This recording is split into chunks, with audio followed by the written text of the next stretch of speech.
Hare Krishna, queridos devotos y amigos de Buenos Aires. Aquí estamos nuevamente con otro verso del Srimad Bhagavad Gita, tal como es.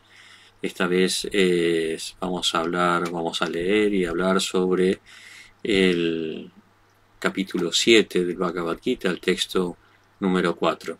Quiero agradecer a los devotos por darme la oportunidad de participar en este programa de clases online, ya que estando tan lejos puedo mantener el contacto con mi lugar de origen.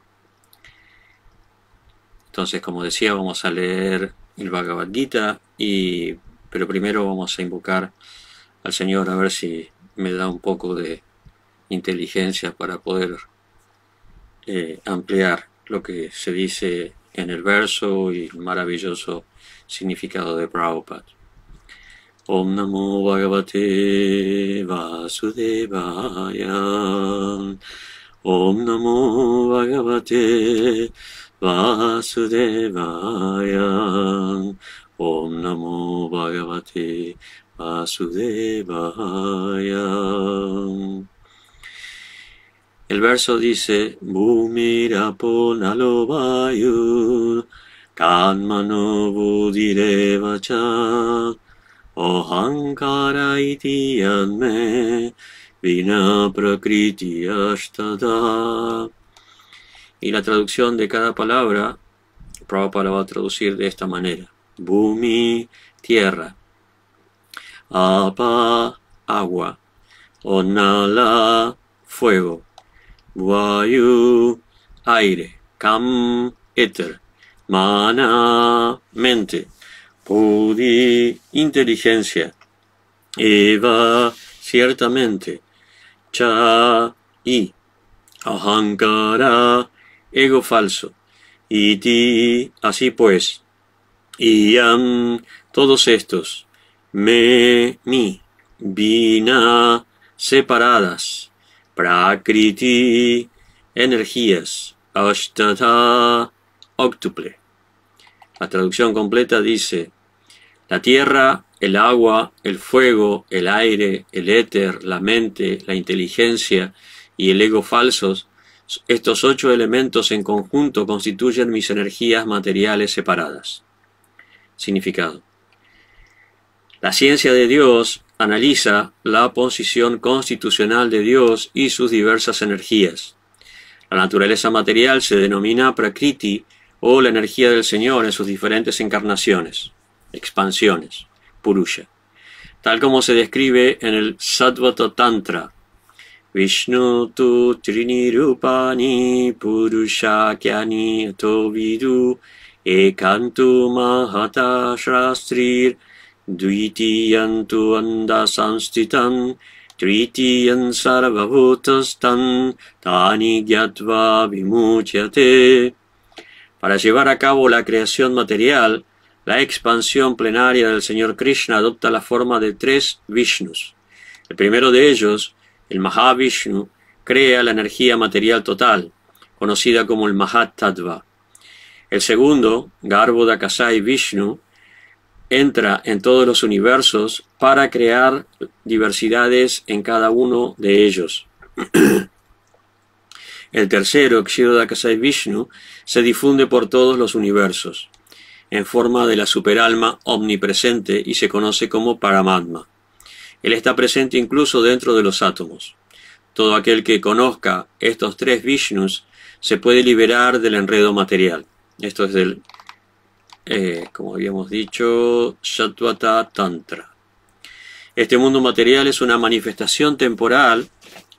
Sí, sigue Prabhupada con el significado diciendo: este mundo material es una manifestación temporal de una de las energías del Señor. Todas las actividades del mundo material están dirigidas por estas 3 expansiones del Señor Krishna. Esos Purusha se denominan encarnaciones. Por lo general, aquel que no conoce la ciencia de Dios, Krishna, supone que este mundo material es para el disfrute de las entidades vivientes, y que las entidades vivientes son los Purushas, o los causantes, los controladores y los disfrutadores de la energía material. Según el Bhagavad Gita, esta conclusión atea es falsa. En el verso en discusión se afirma que Krishna es la causa original de la manifestación. El Srimad Bhagavatam también confirma eso mismo. Los ingredientes de la manifestación material son energías separadas del Señor. Incluso el Brahma Jyotir, que es la meta última de los impersonalistas, es una energía espiritual manifestada en el cielo espiritual. En el Brahma Jyotir no hay diversidades espirituales como los Vaikuntha Lokas, y el impersonalista considera que ese Brahma Jyotir es la meta última y eterna.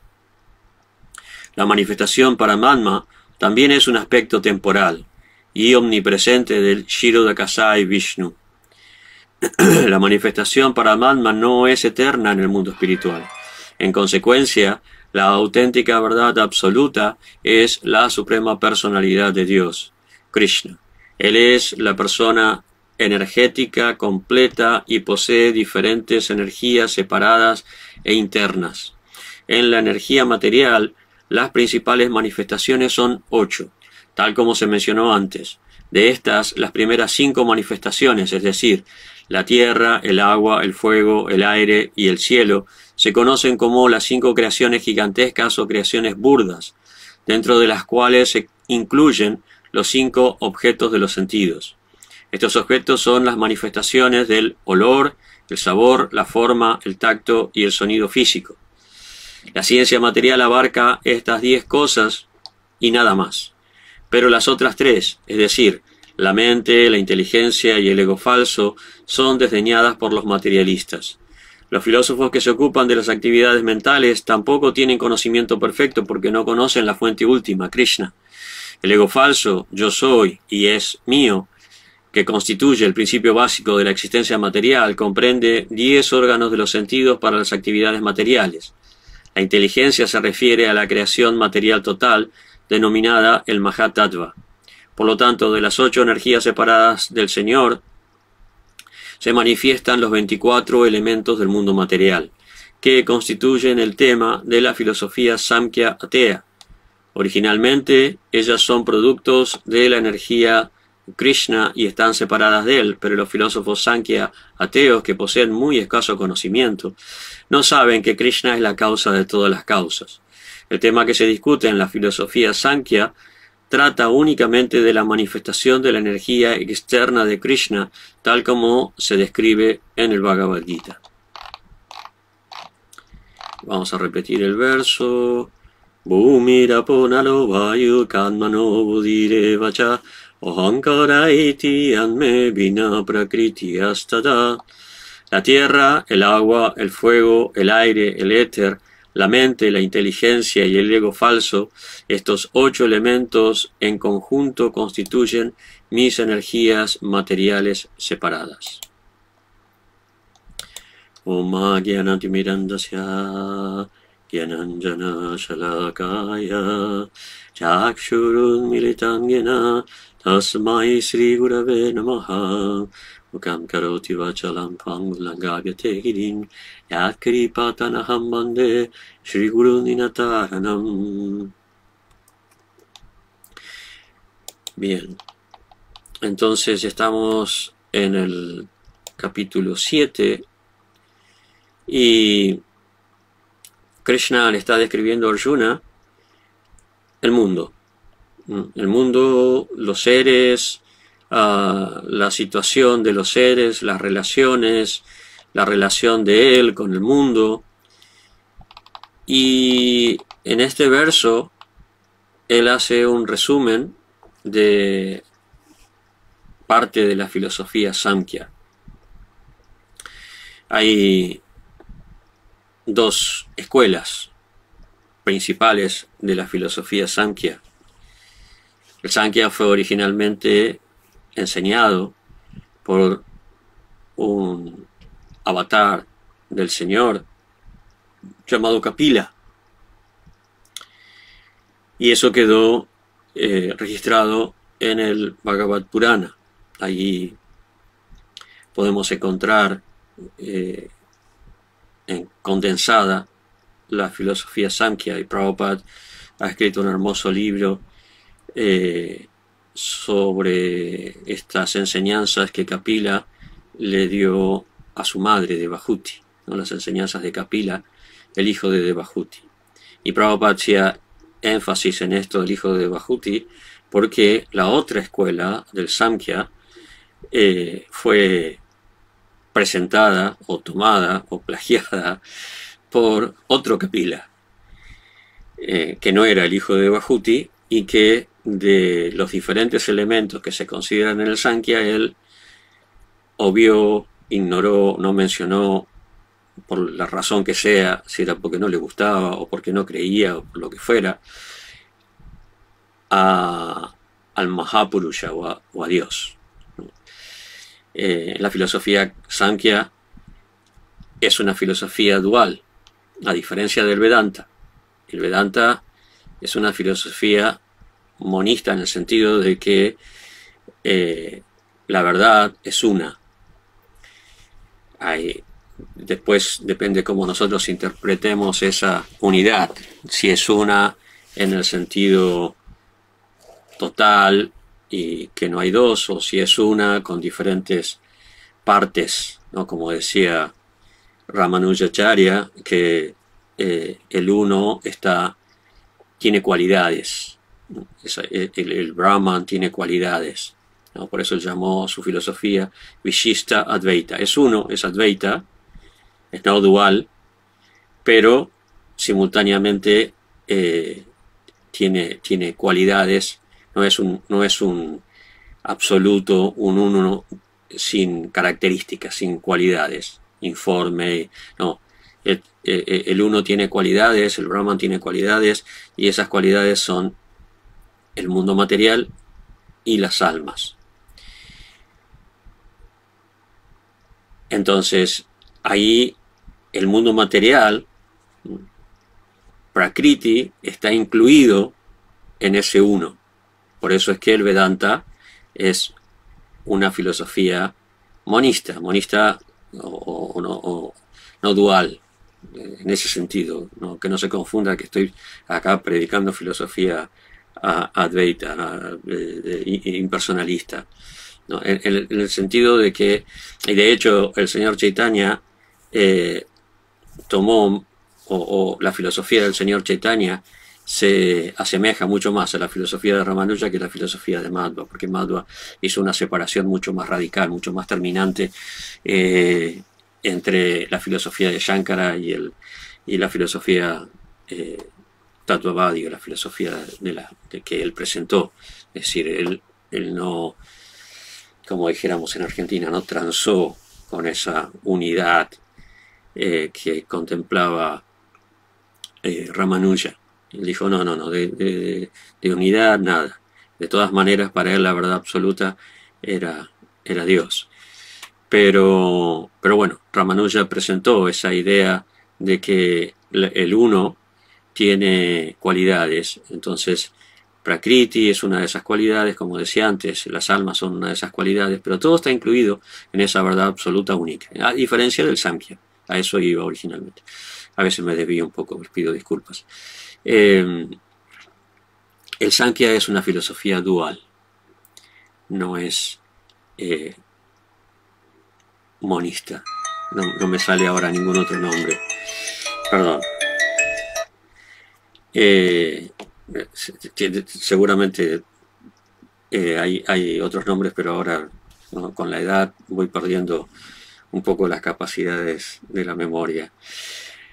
Entonces, el Samkhya es una filosofía dual porque considera que estos dos tattvas, estas dos realidades, Purusha, el ser, y Prakriti, la materia, no están conectados, nunca.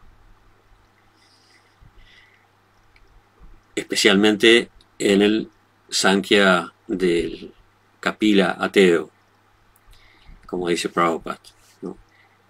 No están conectados nunca.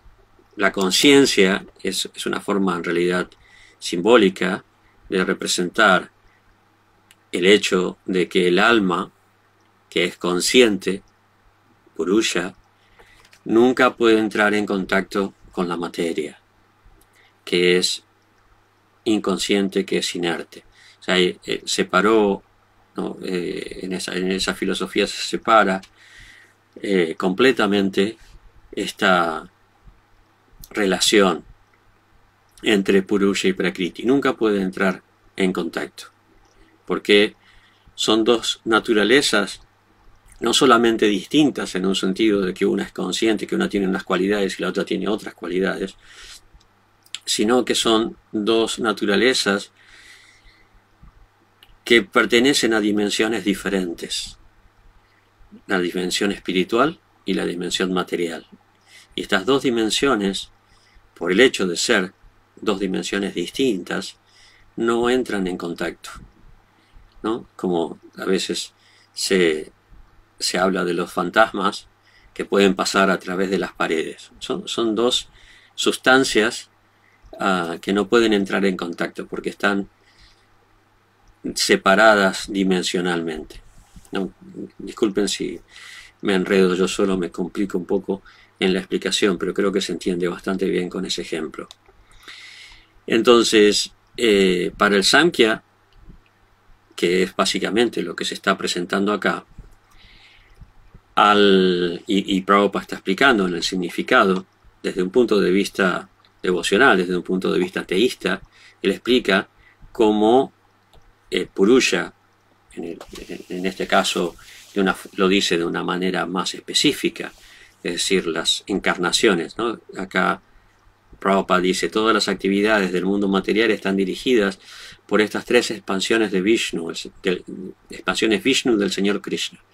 Estos Purushas se denominan encarnaciones, ¿no? O sea, Prabhupada está hablando de las expansiones de Krishna como los Purushas originales. En el Samkhya todos somos Purushas, pero hay tres Purushas originales, que son quienes crean esta manifestación. Entonces, en el Samkhya teísta, en el Samkhya de Kapila, se explica que Vishnu se va expandiendo y Karana Kasai Vishnu es quien agita la naturaleza o Prakriti, la naturaleza material, que hasta ese momento está en un estado latente, potencial, pradhan, potencial en el sentido de que tiene la posibilidad, la potencia de manifestar el universo, pero hasta que Purusha no la activa, está inerte, porque los elementos que la constituyen, las tres gunas, sattva, rajas y tamas, están en un equilibrio perfecto. ¿No vieron cuando algo está completamente quieto, ¿no? Sin moverse? Es porque está en un equilibrio perfecto, ¿no? Un equilibrista sobre una cuerda, o un equilibrista sobre una bicicleta, o una llama, la llama de una vela, no tiene nada que la altere, no hay ninguna brisa, nada que la mueva, entonces está en un equilibrio perfecto, completamente quieta, no hay actividad. Pero cuando Purusha, el Purusha original, mira, ¿no? Activa o agita ese Mahat, ese Mahatattva, ese Pradhan, o sea, la naturaleza material, a través de su mirada impregna esa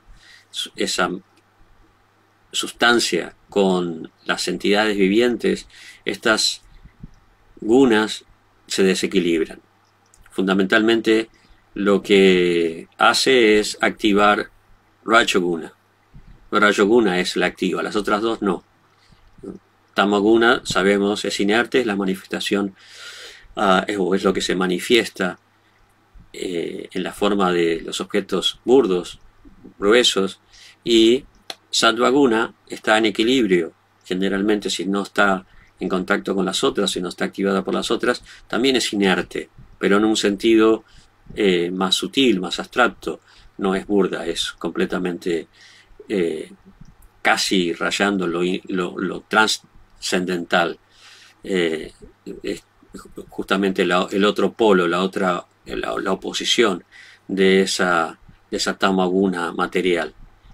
Pero las dos por estar en los extremos, ¿no? Están quietas, están inertes.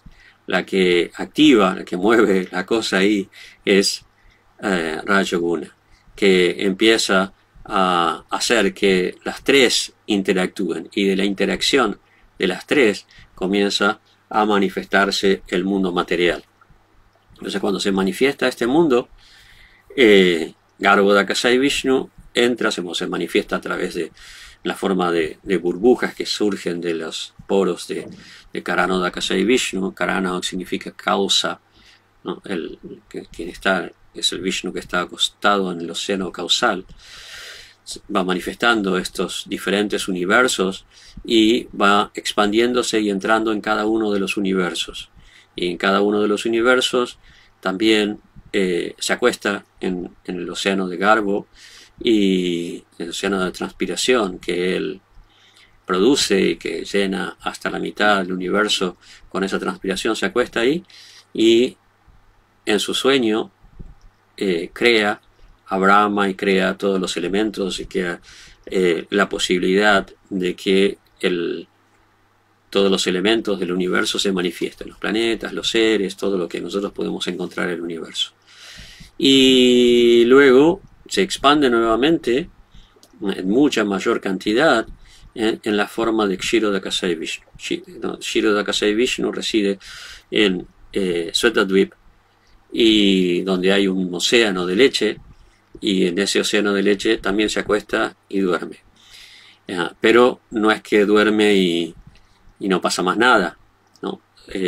Como se considera a veces, ¿no? Hay una mitología o una teología, una idea, no sé en realidad cómo llamarlo porque es bastante ridícula, del Dios ocioso, que el Dios que crea y después se cansa y se va y deja todo librado a la buena suerte, ¿no? Porque como las cosas aparentemente no funcionan en el mundo, han desarrollado esa teoría de que Dios creó y se fue.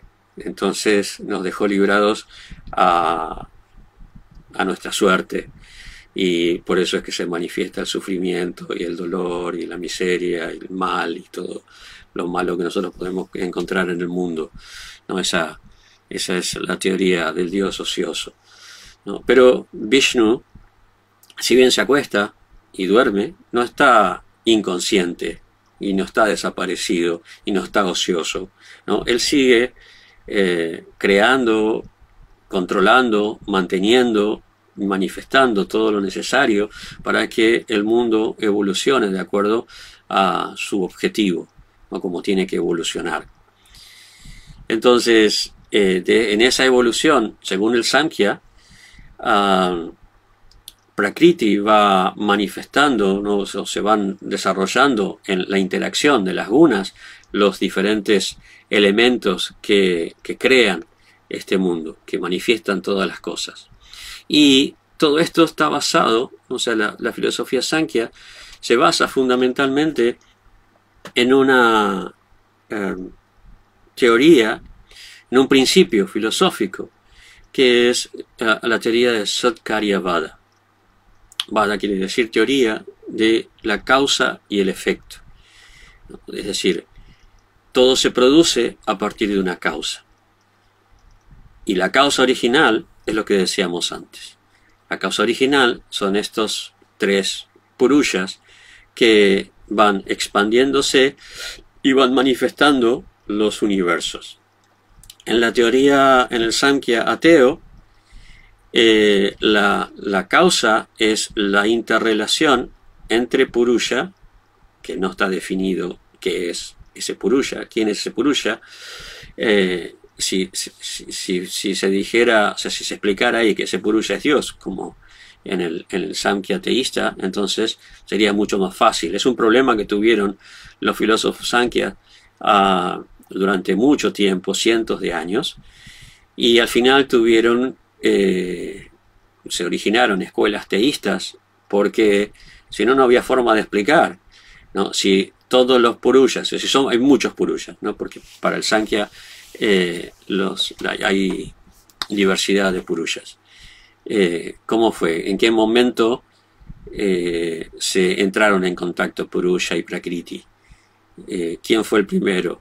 O, bueno, hay todo un vacío, un gran vacío, un gran hueco en esa teoría, porque falta la idea, o falta el elemento, falta el elemento fundamental, que es Dios. Entonces, para esa teoría atea, como decía, la manifestación se produce cuando Purusha se ve reflejado en Prakriti. No entra en contacto, porque como decíamos antes, nunca pueden estar en contacto, pero se ve reflejado. Purusha, según el Samkhya, según ese Samkhya, es inactivo, ¿no? Es consciente, pero no puede manifestar actividad, ¿no? O sea, es inteligente, es conocedor, es guía, es consciente, ¿no? Y Prakriti tiene la capacidad de evolucionar, de actuar, pero no es consciente, ¿no? Yo siempre, para mí el ejemplo perfecto, y siempre lo doy y siempre hablo de ese ejemplo, probablemente ya me lo han escuchado, es el espejo. Prakriti es como el espejo. El espejo es algo que no tiene vida, que es inerte, que es inconsciente, es algo muerto, es una materia burda, ¿no? Pero cuando la persona se ve reflejada en el espejo parece que está vivo y que tiene movimiento, ¿no? Pero es solamente el reflejo de la persona que se mira. Y esa persona puede identificarse con el reflejo, y a veces es un poco confuso, ¿no? Cuando entramos, por ejemplo, en esas salas de espejos, que uno no sabe dónde está, ¿no? O esos espejos que tienen diferentes formas. Yo en una época tuve que trabajar en una especie de feria en Bélgica, y todo estaba formado con espejos que tenían diferentes curvaturas, y yo llevaba a la gente y bueno, jugaba un poco ahí con esto de que la gente se viera más flaca, más gorda, más alta, más bajo, más lindo, más feo, de acuerdo al ángulo, la distancia que estaba con el espejo. Y bueno, uno podía, si se identificaban con ciertas formas se alegraban, si se identificaban con otras formas se deprimían. Bueno, un poco la gracia que tenía era esa, ¿no?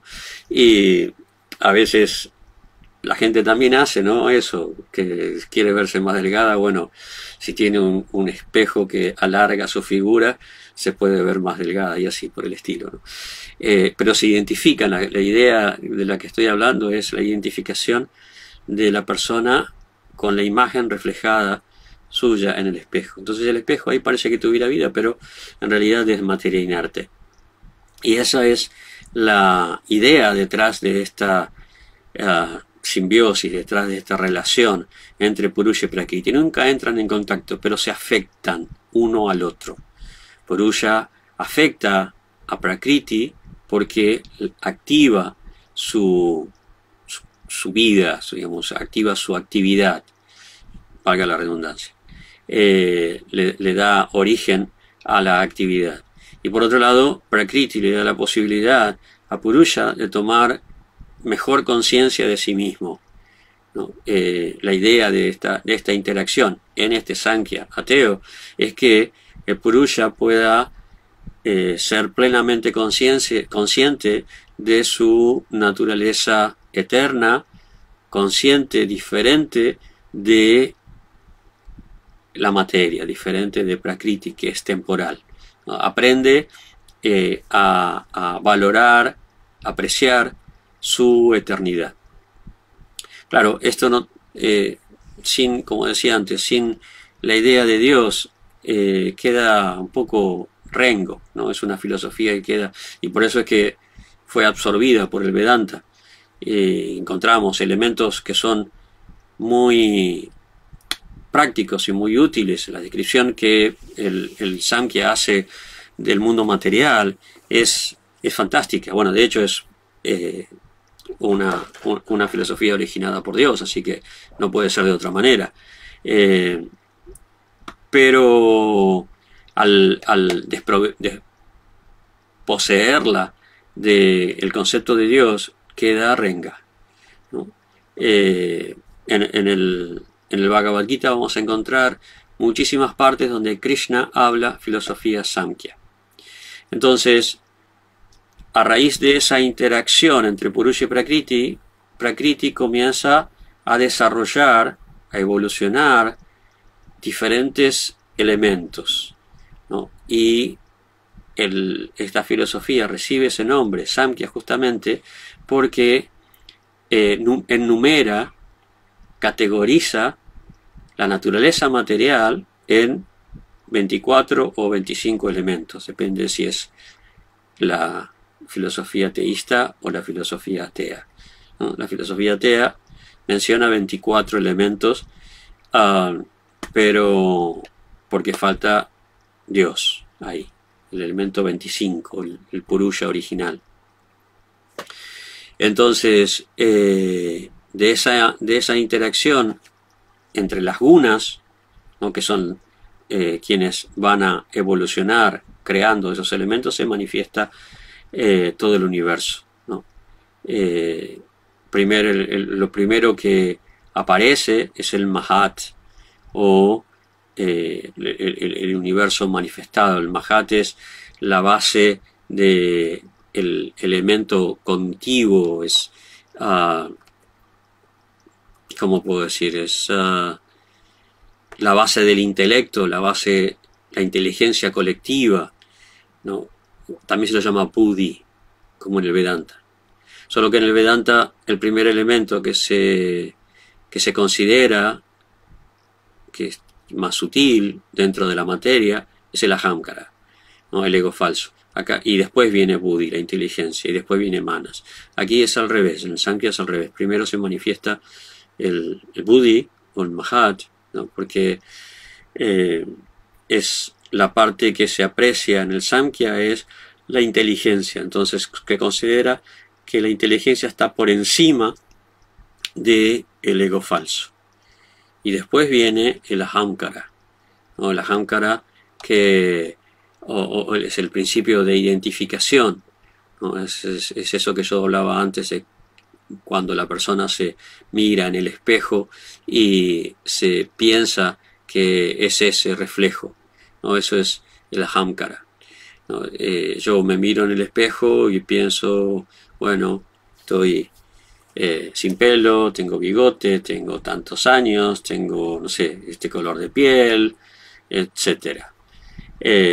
Y pienso de que yo soy eso, ¿no? Yo soy este cuerpo, o yo soy ese reflejo, es lo mismo, ¿no? Entonces, a partir de ahí surge el enredo, ahí surge toda nuestra travesía que nos lleva a infinidad de nacimientos y muertes en este mundo.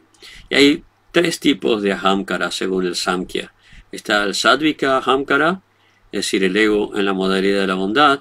Está el Rajasika ahamkara, el ego en la modalidad de la pasión. Y el Tamasika ahamkara, el ego en la modalidad de la ignorancia. Porque la naturaleza material está compuesta de estas tres características, de estos tres colores, de estas tres energías que son los elementos constitutivos de la naturaleza material. Entonces el ego se va a identificar, digamos, el Purusha se va a identificar en diferentes proporciones con estas tres energías. El Sattvika ahamkara, o el ego en la modalidad de la bondad, da lugar a la mente y a los sentidos de la percepción, de lo que tiene que ver con el conocimiento, la sabiduría, que son las características de la modalidad de la bondad. En algunas otras partes he leído que la mente se origina de Rajoguna porque está siempre inquieta, y en otras partes he leído que la mente se origina de Tamoguna porque es así, no es consciente, es una manifestación de ignorancia. Pero bueno, eso me imagino que tiene que ver con la naturaleza particular de cada persona. Y después, en el Rajasika Ahamkara.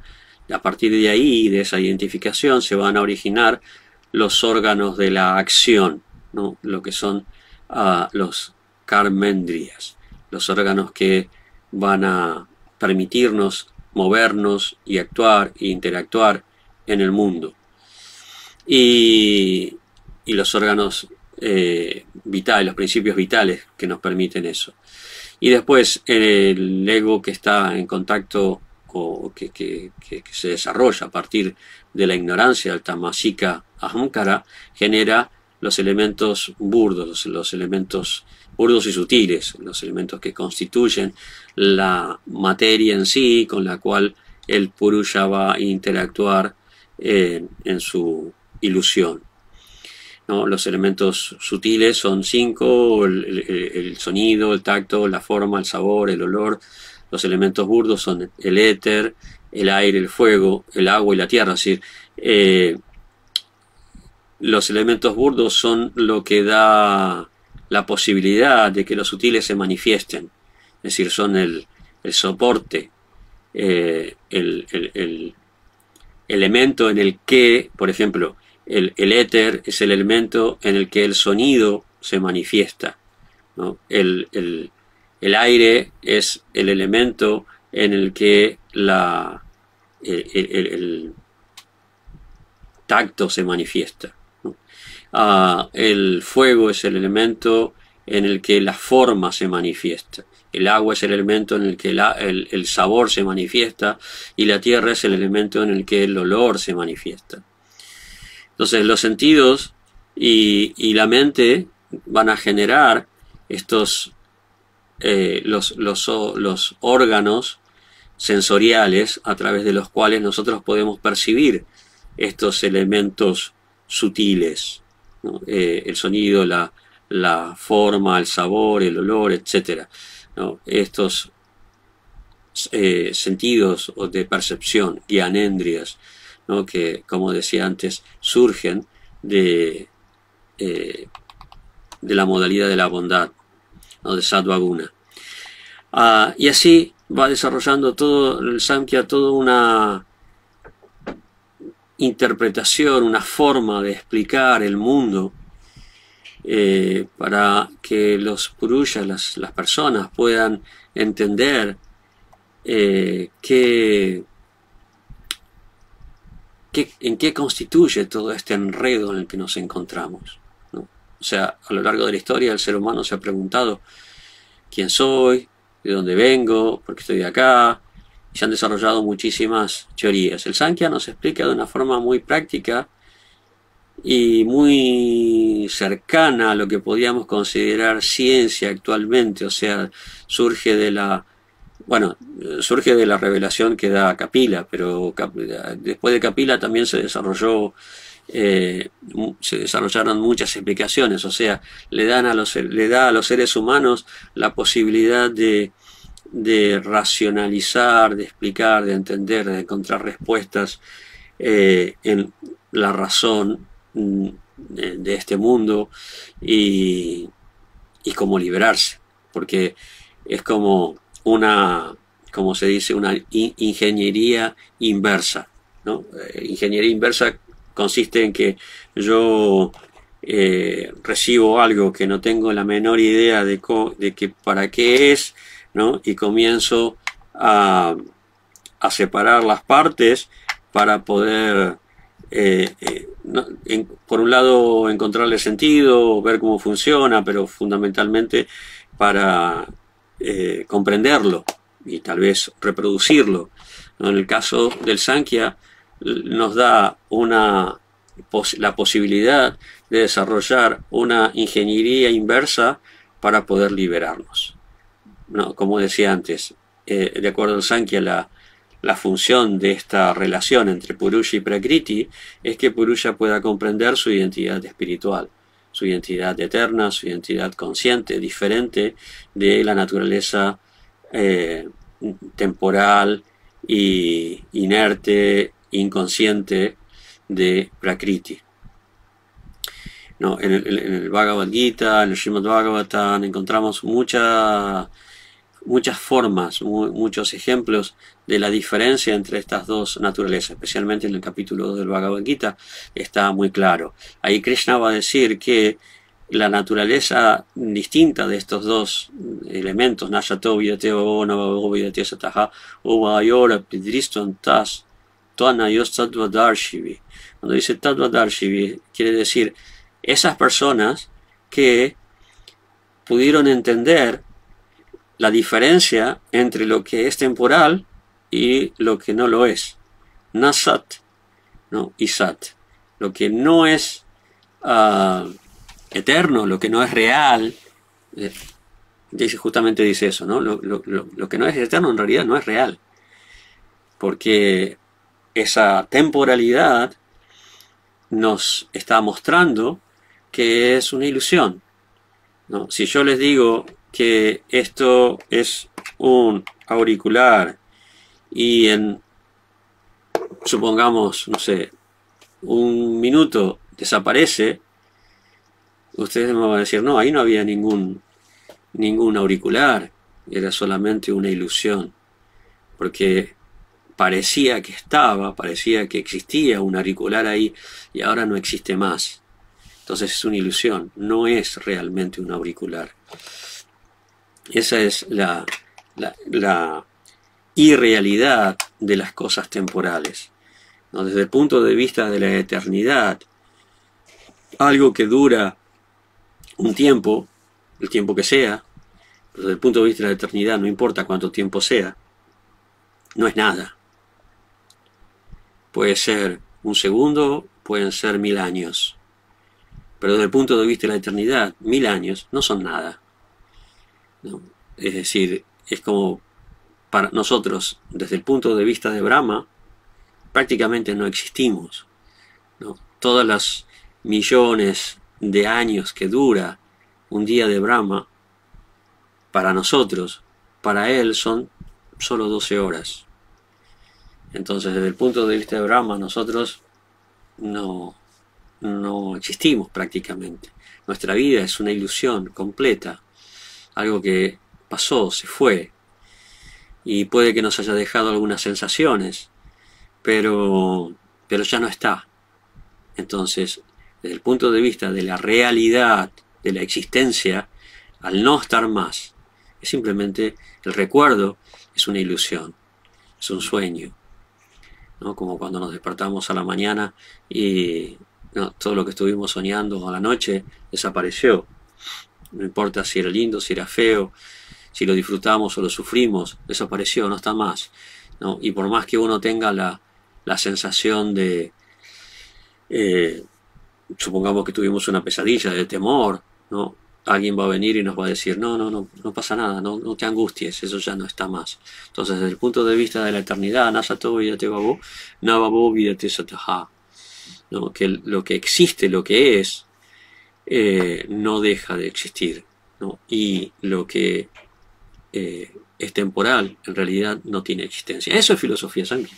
Eso es la comparación, el análisis, y es interesante que Krishna no está diciendo esto te lo digo porque soy yo y te lo digo yo y punto.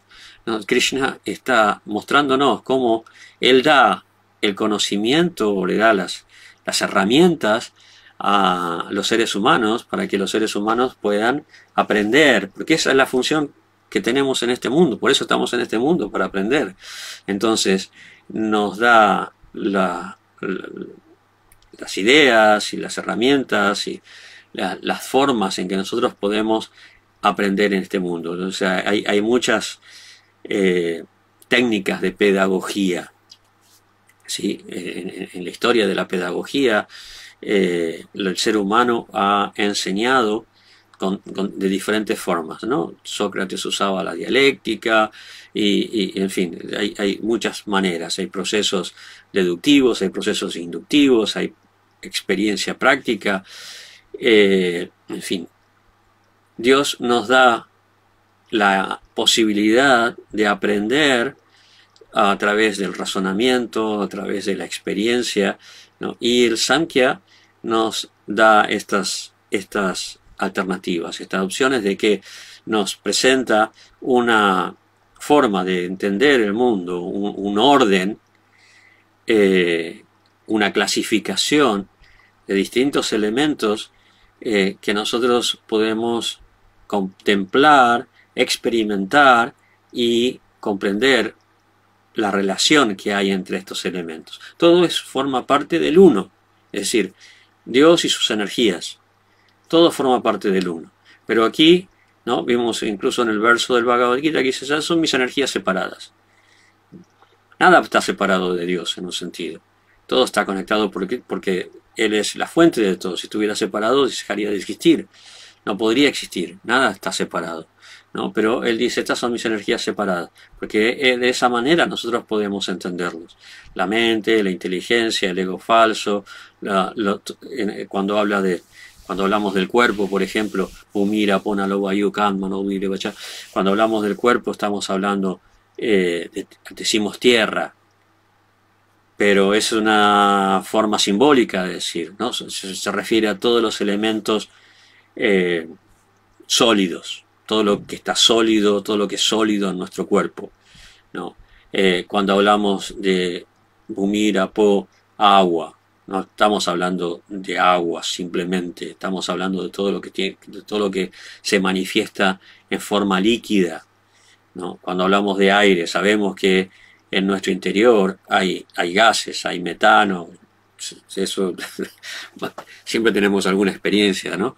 con el metano y propano, etcétera. No soy muy conocedor de esto, pero, o sea, de qué gas es cuál, pero todos los hemos percibido alguna vez.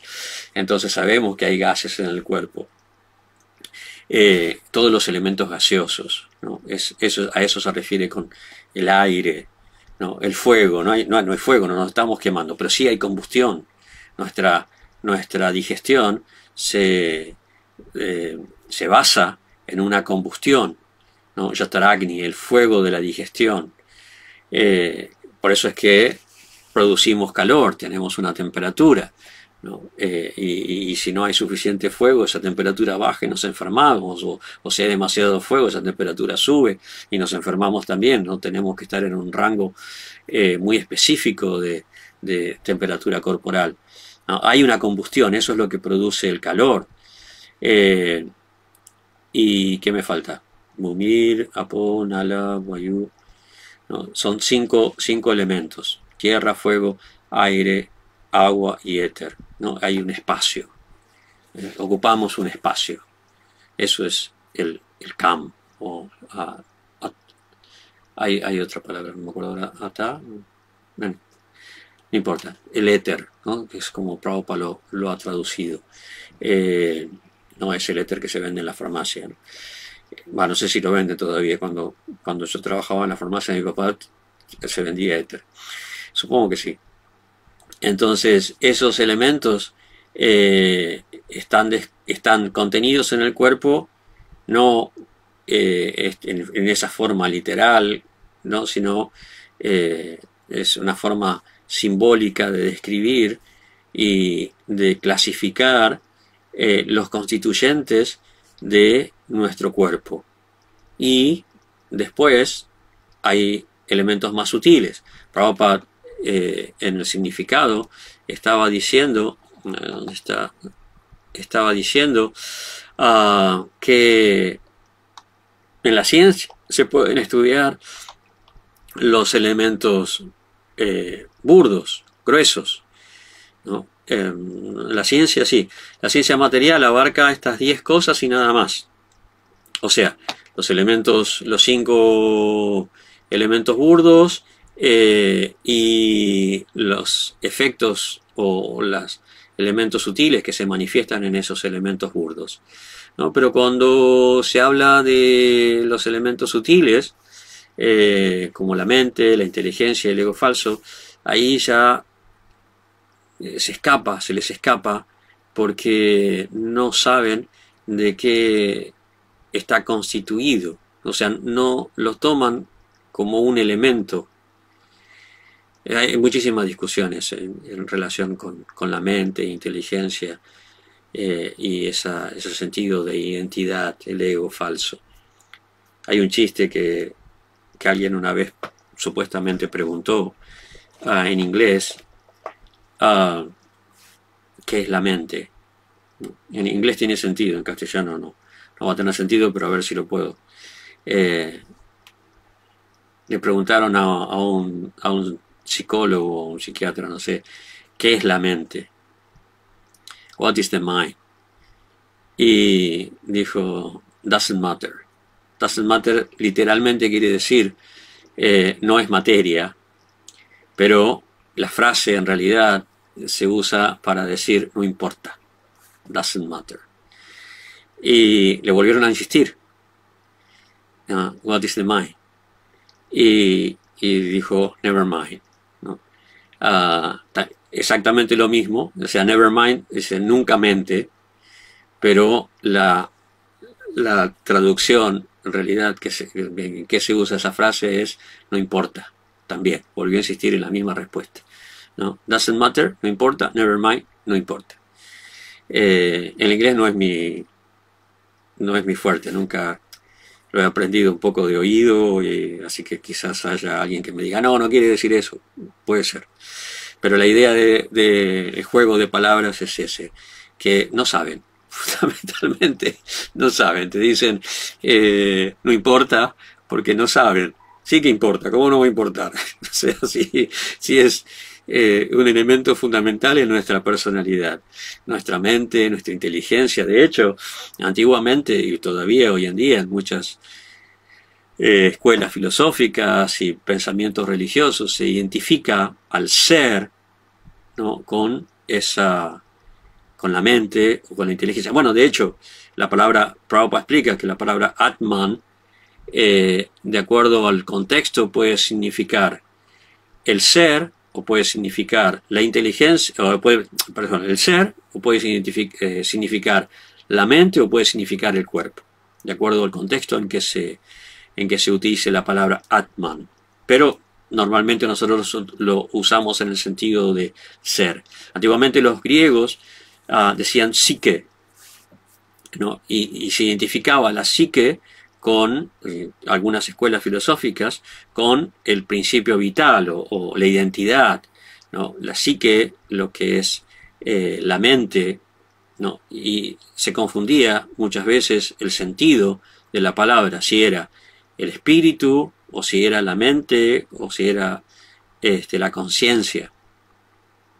Y se discute todavía si el alma es lo mismo que el espíritu, o bueno, no vamos a entrar en ese tipo de debates y análisis, pero la idea es que no se sabe, o sea, fundamentalmente a nivel intelectual, a nivel científico, experimental, qué es la mente, qué es la inteligencia, qué es el ego, o sea, el sentido de identidad, qué es, ¿no? Como son elementos sutiles, de la misma manera lo que sucede con los fantasmas, que si existen, si no existen, de qué están constituidos. O sea, el Samkhya nos los explica, el Vedanta nos los explica, ¿no? Que como el alma está envuelto en estas diferentes capas, que son el ego, la inteligencia y la mente, y sale del cuerpo en ese antakarana, en ese cuerpo abstracto, en ese cuerpo sutil, ese cuerpo fantasmagórico, y puede moverse dentro del mundo de una forma un poco más libre. Por eso a veces se considera que los fantasmas están en un escalafón, en la escala de niveles de conciencia, están en un escalafón más alto porque tienen una percepción mucho más completa del mundo. Es decir, nosotros estamos muy limitados por nuestros sentidos, ¿no? En cambio, ¿por qué? Porque tenemos filtros, ¿no? Tenemos los filtros burdos, ¿no? Es como si yo quiero saborear algo y me envuelvo la lengua con un trapo o con una tela, no puedo saborear. Bueno, la lengua, en un sentido, es algo que está cubriendo el sentido del gusto. Entonces, en una forma sutil, en la que no se tienen esos filtros burdos, se puede percibir el mundo con mucha más profundidad, ¿no? El espectro de colores, de sonidos, etcétera. Entonces se dice que los fantasmas están como en un nivel superior a los seres corporificados.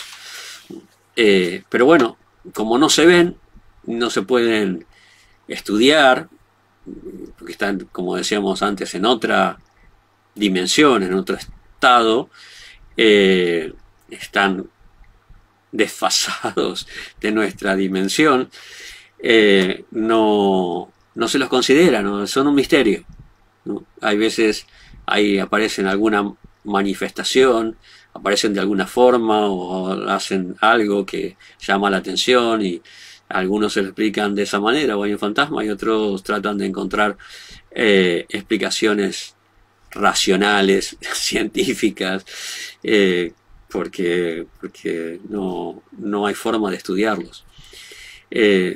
Entonces, en el Sankhya se explica todo esto.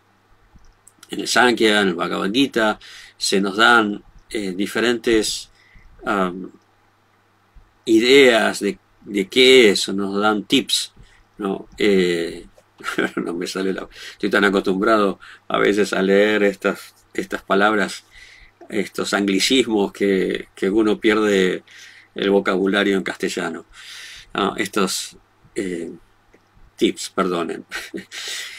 Tengo una mezcla de lenguas acá, porque aquí en Barcelona uno sale a la calle y escucha de todo, ¿no? En el templo hay devotos, por supuesto, que hablan castellano, pero castellano español. Hay devotos que hablan castellano argentino, otros que hablan castellano colombiano, otros que hablan castellano peruano. Están los ucranianos y rusos que a veces hablan castellano y a veces no, o sea, a veces no saben hablar castellano, entonces con algunos te podés comunicar en inglés, con otros ni siquiera, porque tampoco hablan inglés, así que uno aprende, se empiezan a mezclar todas las lenguas. Yo estoy aprendiendo ruso, o sea, de tanto de convivir con Rusia, y los indios, ¿no?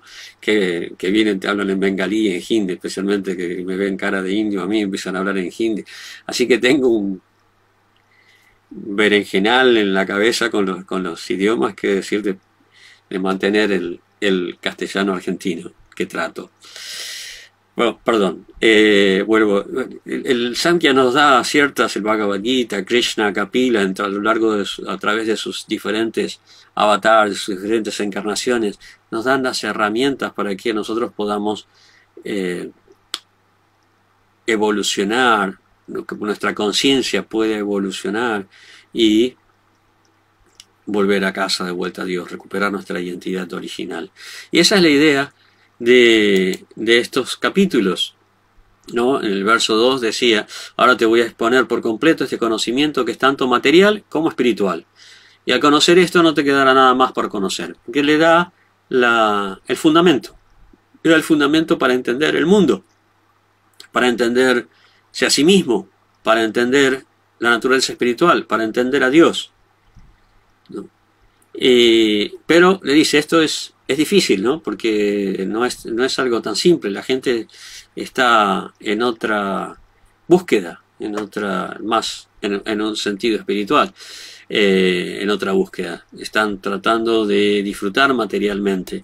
Entonces Prabhupada decía que en el significado estaba diciendo que este mundo no es para disfrutar.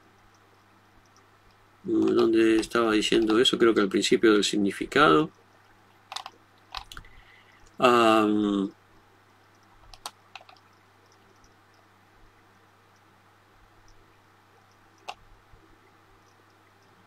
Supone, por lo general, aquel que no conoce la ciencia de Dios supone que este mundo material es para el disfrute de las entidades vivientes, y que las entidades vivientes son los purusas, los causantes, los controladores y los disfrutadores de la energía material. Según el Bhagavad Gita, esta conclusión atea es falsa, ¿no? Atea porque está rechazando a Dios como Purusha, como el Purusha original. Y por eso, ¿no? Como decía antes, es una filosofía que queda renga, ¿no? Le falta una pata, ¿no? En el verso en discusión se afirma que Krishna es la causa original de la manifestación material. Y el Srimad Bhagavatam también confirma eso. Es decir, Prabhupada se está basando no en su creencia simplemente, no en su conciencia, que por ser conciencia de una jiva tiene limitaciones, sino en la fuente del conocimiento, que es la revelación, que es Dios, como el Bhagavad Gita, como el Srimad Bhagavatam, como la enseñanza de Kapila, el hijo de Bhahuti, a su madre. Eso es el fundamento de nuestra tradición, de nuestra institución como movimiento. Eso es lo que nosotros tenemos que aprender, experimentar en nuestra vida, porque no es simplemente algo que tengamos que saber, sino que tenemos que experimentar y transmitir, fundamentalmente. Es esencial que nosotros no solo aprendamos, sino también que transmitamos este conocimiento. Además de todas las otras bendiciones que Prabhupada nos ha dado, ¿no? Como el santo nombre, la adoración de deidades, el prasadam, etc. El conocimiento es nuestra alimentación diaria, cotidiana, que nosotros tenemos que aprender, son los que forman nuestras raíces, que nos, valga la redundancia, que nos arraigan a la conciencia de Krishna, que nos mantiene firme en la conciencia de Krishna, que nos permiten entender que nos permite entender lo que sucede en nuestra vida, por qué sucede, por qué creer en Krishna, por qué Krishna es Dios, por qué cantar Hare Krishna, por qué ofrecer los alimentos, todo eso se fundamenta en el conocimiento revelado que Krishna nos ha dado a través de Srila Prabhupada. Así que vamos a dejar aquí, espero no haber sido muy confuso ni aburrido. Bueno, sí, aburrido soy, ¿qué te puedo hacer? Pero que no haya sido tanto, por lo menos. Espero que estén todos muy bien. Ahora dentro falta poco para la primavera, que puedan experimentar esa estación y disfrutar esa estación que es la representación de Krishna, ¿no? Según lo que él mismo dice de las estaciones, yo soy la florida primavera. Así que les deseo la mejor primavera. Hare Krishna, muchas gracias a todos y gracias por permitirme comunicarme con ustedes de esta forma. Hare Krishna.